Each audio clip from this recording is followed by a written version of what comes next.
अथ देव्य अपराध क्षमापन स्तोत्रम। माँ, मैं ना मंत्र जानता हूँ ना यंत्र। अहो, मुझे स्तुति का भी ज्ञान नहीं है, ना आवाहन का पता है ना ध्यान का।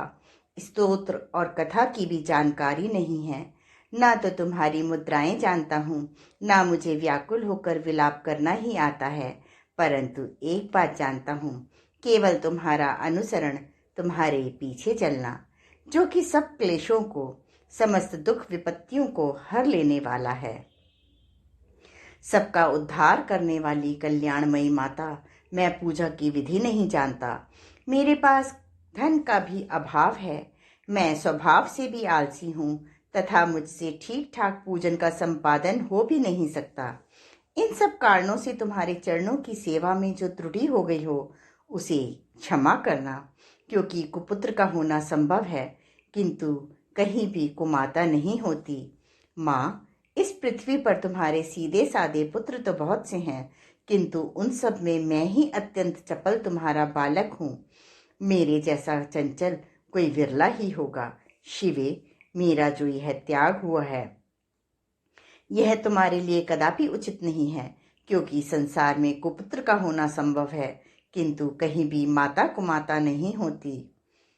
जगदम्ब मातः, मैंने तुम्हारे चरणों की सेवा कभी नहीं की। देवी, तुम्हें अधिक धन भी समर्पित नहीं किया, तथापि मुझ जैसे अधम पर जो तुम अनुपम स्नेह करती हो, उसका कारण यही है कि संसार में कुपुत्र पैदा हो सकता है, किंतु कहीं भी कुमाता नहीं होती। गणेश जी को जन्म देने वाली माता पार्वती, मुझे नाना प्रकार की सेवाओं में व्यग्र रहना पड़ता था। इसीलिए 85 वर्ष से अधिक अवस्था बीत जाने पर मैंने देवताओं को छोड़ दिया है। अब उनकी सेवा मुझसे नहीं हो पाती, अतएव उनसे कुछ भी सहायता मिलने की आशा नहीं है। इस समय यदि तुम्हारी कृपा नहीं होगी तो मैं अवलंबन रहित होकर किसकी शरण में जाऊंगा। माता अपर्णा, तुम्हारे मंत्र का एक भी अक्षर कान में पड़ जाए तो उसका फल यह होता है कि मूर्ख चांडाल भी मधुपाक के समान मधुर वाणी का उच्चारण करने वाला उत्तम वक्ता हो जाता है। दीन मनुष्य भी करोड़ों स्वर्ण मुद्राओं से संपन्न हो चिरकाल तक निर्भय विहार करता रहता है। जब मंत्र के एक अक्षर के श्रवण का ऐसा फल है, तो जो लोग विधि पूर्वक जप में लगे रहते हैं, उनके जप से प्राप्त होने वाला उत्तम फल कैसा होगा, इसको कौन मनुष्य जान सकता है। भवानी, जो अपने अंगों में चिता की राख भभूत लपेटे रहते हैं, जिनका विष ही भोजन है, जो दिगंबरधारी हैं, मस्तक पर जटा, कंठ में नागराज वासुकी को हार के रूप में धारण करते हैं, तथा जिनके हाथ में कपाल शोभा देता है, ऐसे भूतनाथ पशुपति भी जो एकमात्र जगदीश की पदवी धारण करते हैं, इसका क्या कारण है? यह महत्व उन्हें कैसे मिला? यह केवल तुम्हारे पाणी ग्रहण की परिपाटी का फल है। तुम्हारे साथ विवाह होने से उनका महत्व बढ़ गया।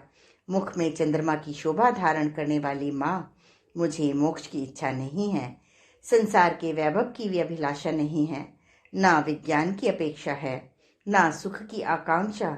अतः तुमसे मेरी यही याचना है कि मेरा जन्म मृणानी, रुद्राणी, शिव शिव, भवानी इन नामों का जप करते हुए भी बीते।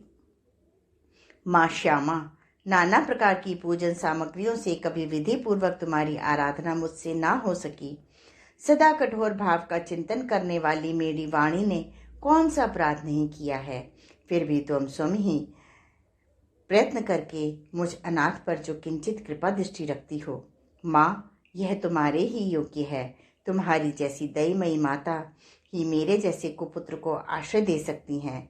माता दुर्गे, करुणा सिंधु महेश्वरी, मैं विपत्तियों में फंसकर आज जो तुम्हारा स्मरण करता हूँ, इसे मेरी शठता ना मान लेना, क्योंकि भूख प्यास से पीड़ित बालक माता का ही स्मरण करते हैं। जगदम्ब, मुझ पर जो तुम्हारी प्रभु कृपा, पूर्ण कृपा बनी हुई है, इसमें आश्चर्य की कौन सी बात है। पुत्र अपराध पर अपराध क्यों ना करता जाता हो, फिर भी माता उसकी उपेक्षा नहीं करती। महादेवी, मेरे समान कोई बात की नहीं है और तुम्हारे समान कोई दूसरी पाप हारिणी नहीं है। ऐसा जानकर जो उचित जान पड़े वह करो। ओम सर्वमंगल मांगल्ये शिवे सर्वार्थ साधिके शरण्ये त्र्यंबके गौरी नारायणे नमोस्तुते।